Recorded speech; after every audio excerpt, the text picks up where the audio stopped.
I want to start today, here's my thing. Hold on, there we go, hey. I want to start today, talk about the structure of polypeptide.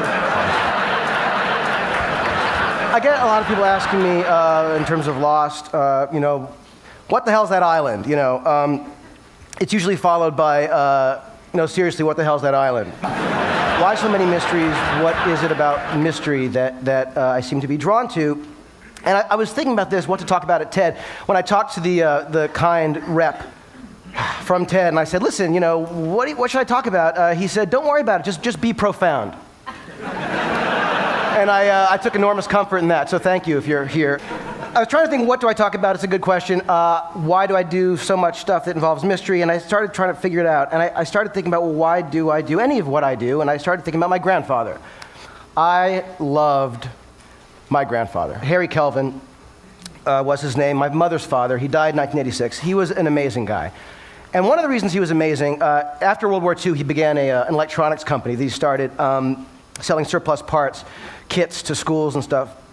So he had this incredible curiosity. As a kid, I saw him come over to me with radios and telephones and all sorts of things, and he'd open them up. He'd unscrew them and reveal the inner workings, which many of us, I'm sure, take for granted, but it's an amazing gift to give a kid, to open up this thing and show how it works and why it works and what it is. He was the ultimate deconstructor in many ways. And my grandfather was this kind of guy who would not only take things apart, but he got me interested in all sorts of different odd crafts, like you know, printing, like the letterpress. I'm obsessed with printing. I'm obsessed with silk screening and bookbinding and box making. And when I was a kid, I was always like taking apart boxes and stuff, and last night in the hotel I took apart the Kleenex box. I was just looking at it, and I'm telling you,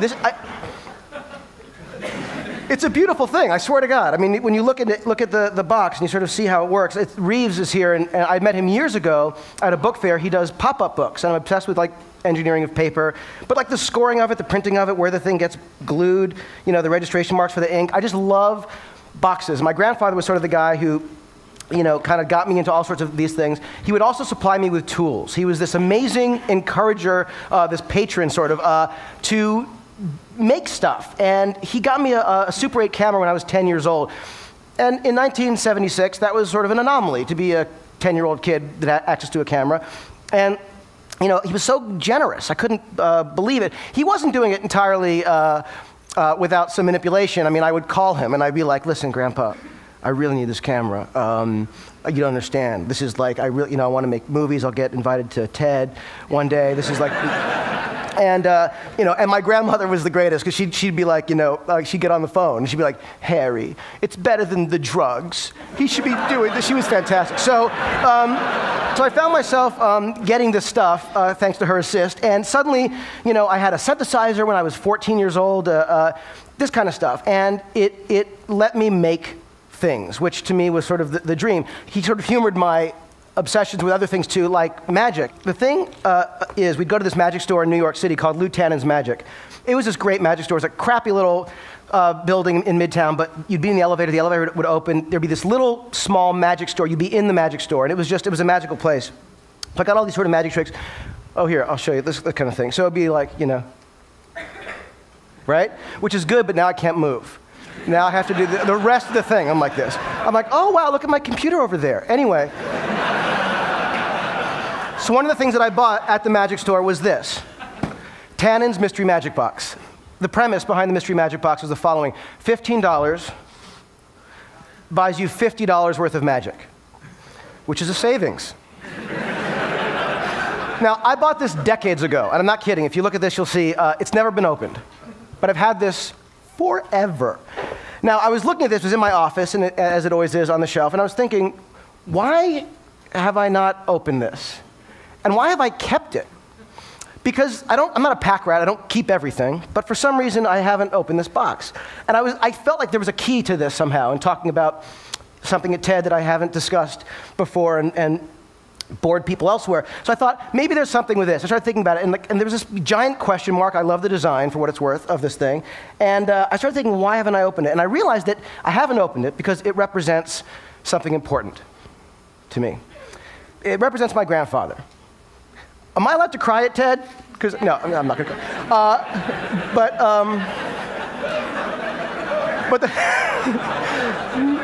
the thing is that it represents infinite possibility. It represents hope. It represents potential. And what I love about this box, and what I realized I sort of do in whatever it is that I do, is I find myself drawn to infinite possibility and that sense of potential. And I realized that mystery is the catalyst for imagination.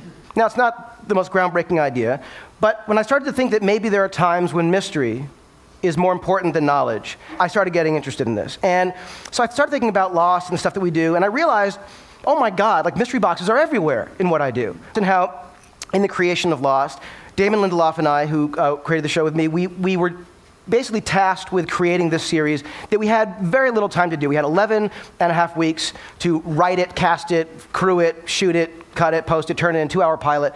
So it was not a lot of time. And that sense of possibility, what could this thing be? There was no time to develop it. I'm sure you're all familiar with those people who tell you what you can't do and what you should change. And there was no time for that, which is kind of amazing. And so we did the show, and for those of you who haven't seen it or don't know, I'm going to show you this one little clip from the pilot just to show you some stuff that we did.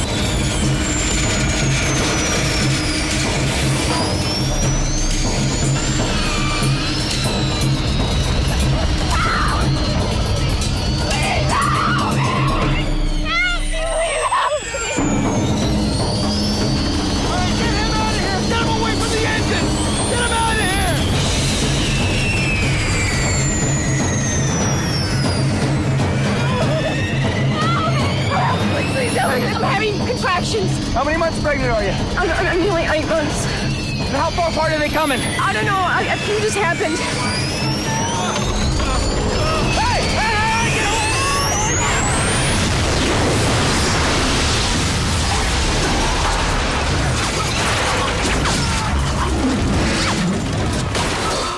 Now, 10 years ago, if we wanted to do that, we'd have to kill a stuntman. We'd actually...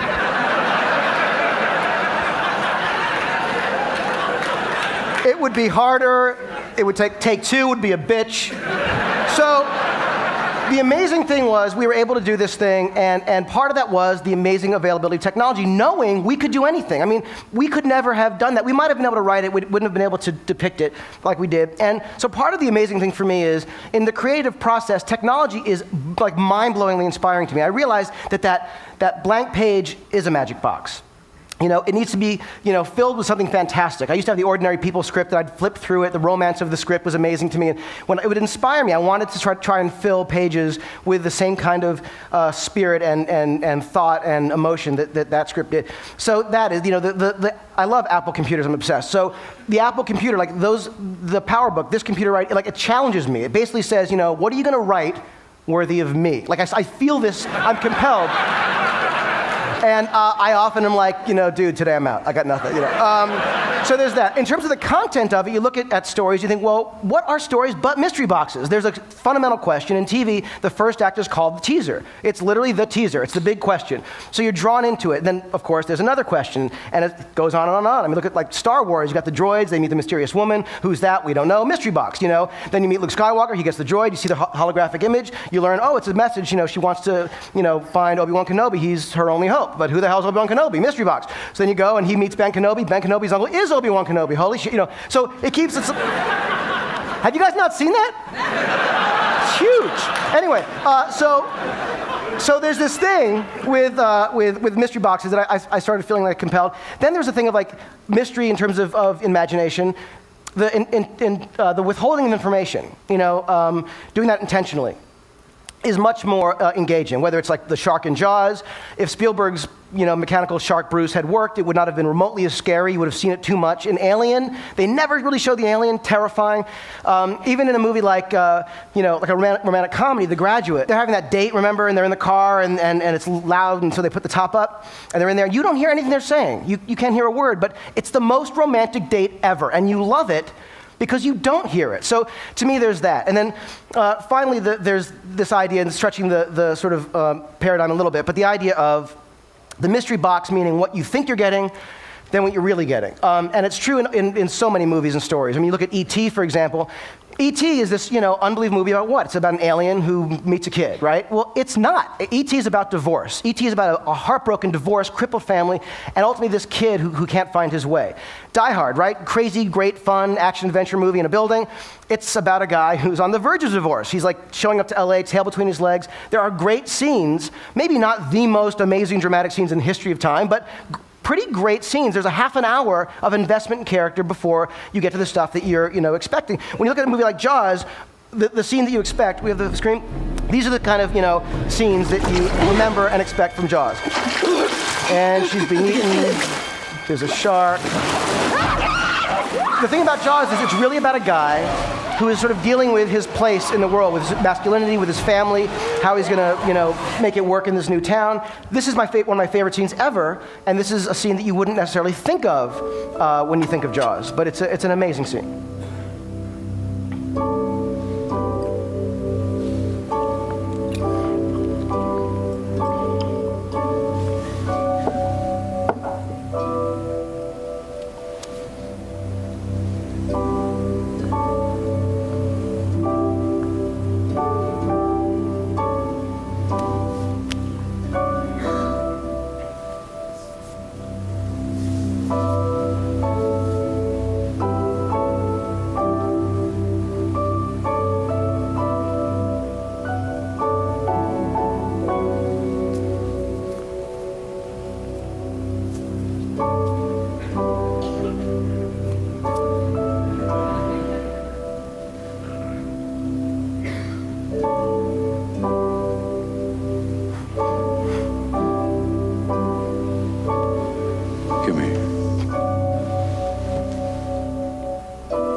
Give us a kiss.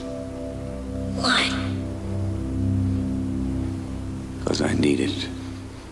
Come on. Why? Because I need it? Best scene ever, right? Come on. So you think of Jaws. So that's the kind of stuff that, the investment of character, which is the stuff that really is inside the box. It's why when people do sequels or rip off movies, of a genre, they're ripping off the wrong thing. You're not supposed to rip off the shark or the monster. You got to rip off, if you're going to rip something off, rip off the character, rip off the stuff that matters. I mean, look inside yourself and figure out what is inside you, because ultimately, the mystery box is all of us. So there's that. Then the distribution. What's a bigger mystery box than a movie theater? You go to the theater, you're just so excited to see anything. The moment the lights go down is often the best part, and you're full of that amazing, that feeling of excited anticipation. And often the movie's there and it's going, and then something happens, you go, oh, and then something else, and then, now when it's a great movie, you're along for the ride because you're willing to give yourself to it. So to me, whether it's that, whether it's, a TV, an iPod, computer, cell phone.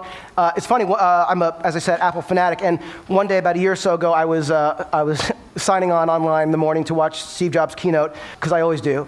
And he came on, he was presenting the video iPod, and what was on the enormous iPod behind him? Lost.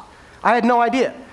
And I realized, holy shit, it had come full circle. The inspiration that I get from the technology is now using the stuff that I do, inspired by it, to sell the technology. You know what I mean? It was nuts. So I found I was going to show you a couple other things. I'm going to skip through. I just want to show you one other thing that has nothing to do with anything. This is something online. I don't know if you've seen 4 or 5. 6 years ago they did this. This is an online thing done by guys who had some visual effects experience. But the point was that they were doing things that were using these mystery boxes that everyone has now. What I've realized is what my grandfather did for me when I was a kid, everyone has access to now. You don't need to have my grandfather, though you wish you had, but I have to tell you, this is a guy doing stuff on a Quadra 950 computer. The resolution is a little bit low, using Infinity software they stopped making 15 years ago. He's doing stuff that looks as amazing as stuff I've seen, released from Hollywood.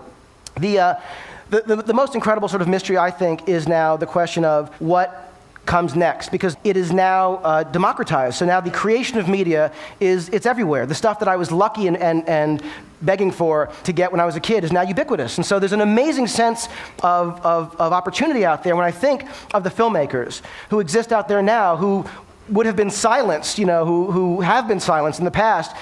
It's a very exciting thing. I used to say in classes and lectures and stuff that to someone who wants to write, go write, do your thing, it's free, no, you don't need permission to go write. But now I can say, go make your movie. There's nothing stopping you from going out there and getting the technology. You can lease, rent, buy stuff off the shelf that is either as good or just as good, as the stuff that's being used by the, quote unquote, legit people. No community is best served when only the elite have control. And I feel like this is an amazing opportunity to see what else is out there. When I did Mission Impossible 3, we had amazing visual effects stuff. ILM did the effects. It was incredible, and sort of like my dream to be involved. And there were a couple sequences in the movie, like these couple little moments I'll show you.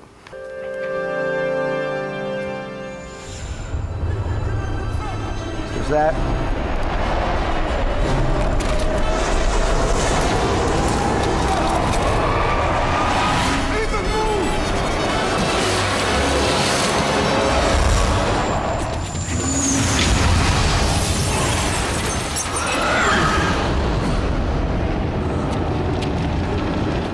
Okay, obviously I have an obsession with big, crazy explosions.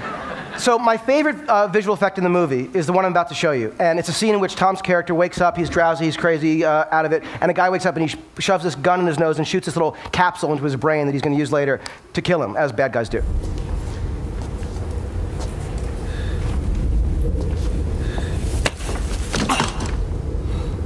Good morning. Okay, now, when we shot that scene, we were there doing it. The actor who had the gun, English actor, Eddie Marsan, sweetheart, great guy. He kept taking the gun and putting it into Tom's nose, and it was like it was hurting Tom's nose. And I learned this very early on in my career: don't hurt Tom's nose. There are 3 things you don't want to do. Number 2 is don't hurt Tom's nose. So Eddie has this gun, and he's the greatest guy, and he's like this really sweet English guy. He's like, I'm sorry, I don't want to hurt, I'm like, we have to make this look good. And I realized that we had to do something because it wasn't working just as it was. And I literally thought back to what I would have done using the Super 8 camera that my grandfather got me sitting in that room, and I realized that hand didn't have to be Eddie Marsan's. It could be Tom's. And Tom would know just how hard to push the gun. He wouldn't hurt himself. So we took his hand and we painted it to look a little bit more like Eddie's. We put it in Eddie's sleeve. And so the hand that you see, I'll show you again, that's not Eddie's hand, that's Tom's. So Tom's playing 2 roles. And he didn't ask for any more money. So here, watch it again. There he is, he's waking up, drowsy, been through a lot. Good morning. Tom's hand, Tom's hand, Tom's hand. Anyway, so. Thanks. So you don't need the greatest technology to do things that can work in movies, and the mystery box, in honor of my grandfather, stays closed. Thank you.